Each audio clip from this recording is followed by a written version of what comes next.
One of the events people are looking forward to a lot this afternoon will be the debate between four Detroit mayoral candidates, and I have one of them here with me right now, Sheriff Benny Napoleon. Sheriff, thanks so much for joining me. I appreciate it. My pleasure. Happy to be here. Well, I saw a new poll that was out today that says that you are up 30% over your nearest rival, Mike Duggan. Were you pleased to see those results? Well, we've been working hard. I mean, that's consistent with the information that my campaign has been tracking since about November, actually. So it wasn't a surprise. It was just an affirmation. The numbers of field have been switching a little bit back and forth with about 4 to 5% for the last couple of months. Do you envision that it's going to be tight all the way down to the wire? It'll be tight. I don't think anyone can take it for granted. We've been working very hard from the beginning. We will continue to work hard, getting our message out, reaching and touching as many people as we can in the city of Detroit, trying to encourage people to get out and vote, recognizing that this is a critical election for the city of Detroit and the entire region. So we're hopeful, we're working hard.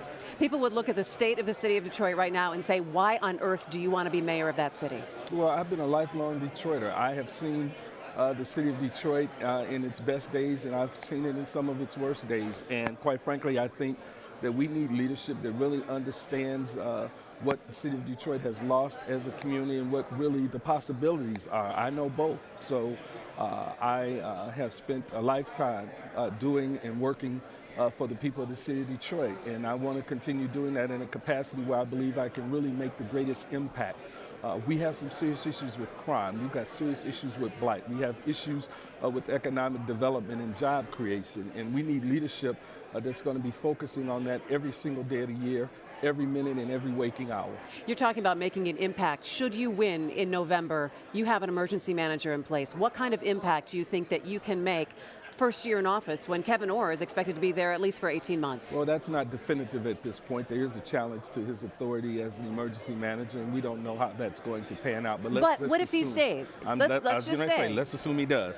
I think he is busy enough working on the financial issues that the mayor of the city of Detroit will still be responsible for running the day-to-day operations of city government, assessing and making priorities, determining the utilization of resources, being a strong advocate for the city of Detroit, going out and trying to convince people that Detroit is on the upswing, that it's going to be a better place to live, convincing folks in the corporate and business community that Detroit is a place that you want to invest, that this is a place that's definitely moving in the right direction, getting into our neighborhoods and make them livable, walkable, sustainable, making them safe so that people can walk their dogs and they can jog on the street, they can go to the playground, sit on their porch, plant flowers in front of their house, things that quite frankly some people are afraid to do right now. Let's say Kevin Orr leaves after 18 months and hands over the reins, the finances, everything to you. Do you feel confident in your ability that you are going to be able to take what he has done or not done and continue with the city? Absolutely. If I had an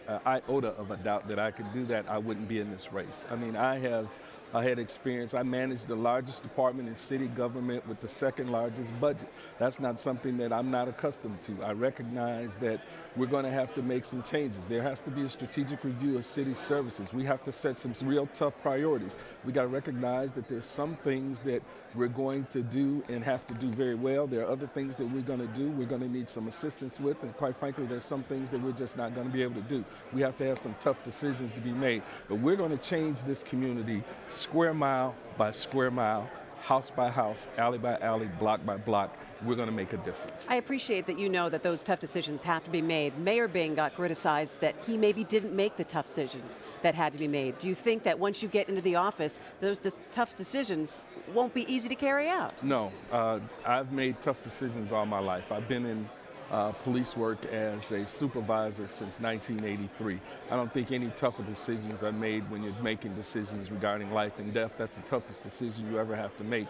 And I've had to make those decisions and I've had to live with them. So making tough decisions is something that I've done, and I recognize that you either have to lead, follow, or get out the way. I'm used to being a leader. You're in law enforcement right now. A new police chief has been chosen. Say that you win and you are mayor. Will you keep that police chief? Do you have confidence in his ability, or will you reassess? Jimmy Craig is an exceptional police executive. I have known him a long time. I have followed his career through LAPD. I followed him when he was on the East Coast and now in Cincinnati and now to Detroit. I believe that he is a very capable administrator, but the proof is in the pudding. I will assess how well he's done during the time he has been there before the mayor takes office. And if he's doing the job that I need him to do, then he has an option of probably staying. But if it's not getting done the way I need it to get done, then it's going to have to change. The bottom line is I have a policing philosophy that the new chief or the chief, whoever that person is going to have to understand, and they're going to have to be able to implement. That is my expertise. So that person is going to have a tough, tough job. Finally, what is the one question that gets asked most of you from voters?